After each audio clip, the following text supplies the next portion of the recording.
There's a lot of nonsense here about lover because of English. There's only one word for love in English, two in Spanish, and four in Greek, and over 20 in Sanskrit. There's different levels of types of love, and the lover incorporates all of those.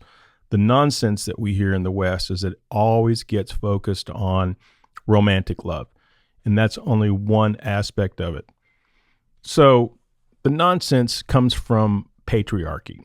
It comes from hypersexuality. It comes from that alpha male energy that wants to only focus on the conquests. Unfortunately, when the conquesting male is alpha and patriarchal, the sexuality does objectify and devalue the feminine. That's why we need a broader perspective of the lover for the men today. And you know what I'm talking about, don't you? Now, we all want to be a stud. That doesn't mean we don't get to or don't get to enjoy that. But there's other ways to say that, and that is an attentive lover, a conscious lover, an authentic lover, a vulnerable and a affectionate and intimate lover. If we deny all those aspects of ourselves as humans, then we are less of a lover, or we're only firing on 2 or 3 pistons. So the receptivity that the mature male has and the openness of sensitivity is lost when we get into the 2 dark sides of the lover archetype. There's always 3 sides. There's the golden, and then there's the under and the over on the shadow side. The underside of the lover is the addict. This is the one that tries to medicate or overindulges. We find that this addict lover is expressed in pornography, objectification, voyeurism, and it doesn't really connect with the deep self, nor with the deep self of another human being, whether it's male or female. On the other side of the dark aspect of the lover is the impotent, the one that really can't be juicy, lively, wild, to be devoured or to devour in a good way sexually, with wetness, licking and sucking and all those things that humans do sexually and physically with one another from the place of eros. So we're not going to deny that, but what we're going to do is look at how do we expand that. And the golden lover loves people. He or she loves all peoples, babies, grannies, brothers, sisters, other men.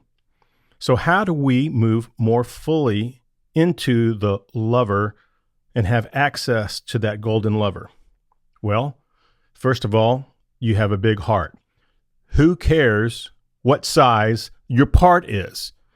Is your heart big? Mine's the biggest. So if men start getting clear on whose heart is the biggest and start measuring the capacity to love rather than the size of a member, that's real masculine lover energy. So we care for people, and we have the balls to care for people, to stand up for people who don't live like us, who don't look like us, and who don't love like us. That is the kind of lover that the world is looking for, someone who's willing to stand up and love and care for other people.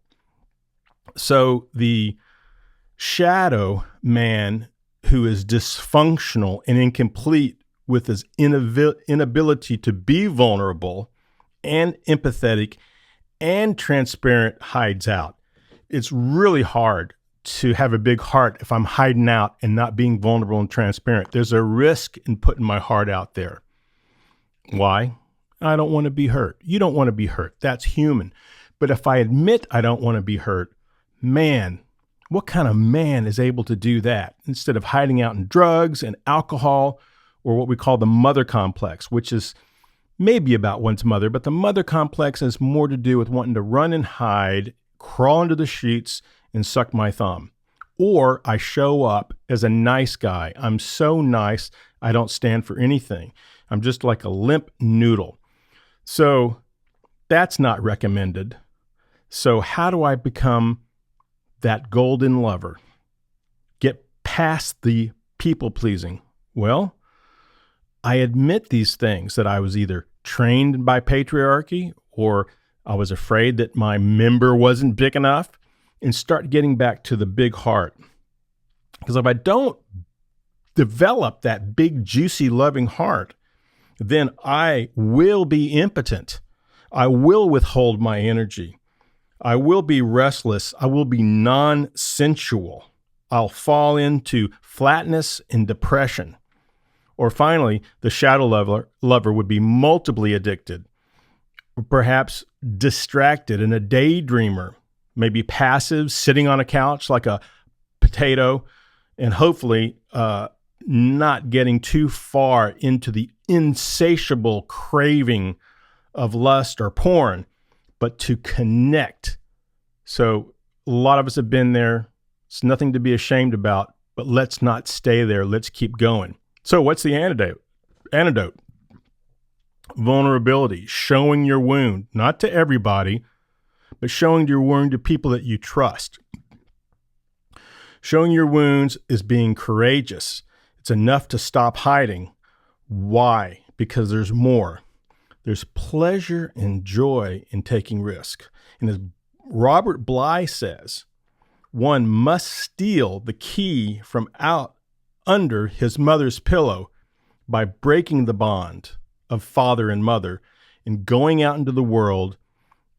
And the way to do that is to slow down, do more self-care, play, find empathy, and connect to yourself, nature, and others. We'll talk more about that during this series.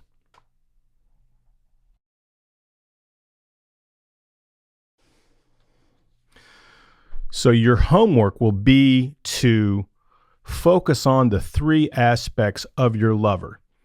And I want to just caution you not to get into too much shame or too much judgment, harsh judgment, because it's okay.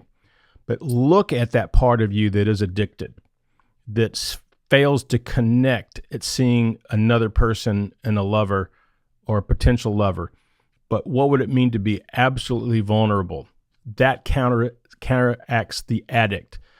Also, to look at the impotent part, that part of you that isn't good enough, you can't perform, you're judging your physicality, maybe you have a body wound or body dysmorphia, body shame, to open up to that and find out where that addict and impotence is and just own it. You don't have to get stuck there, but if you ignore it and deny it, then you're not going to be able to transform it.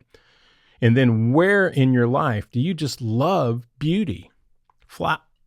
Flowers, babies, music, a great film, being outdoors.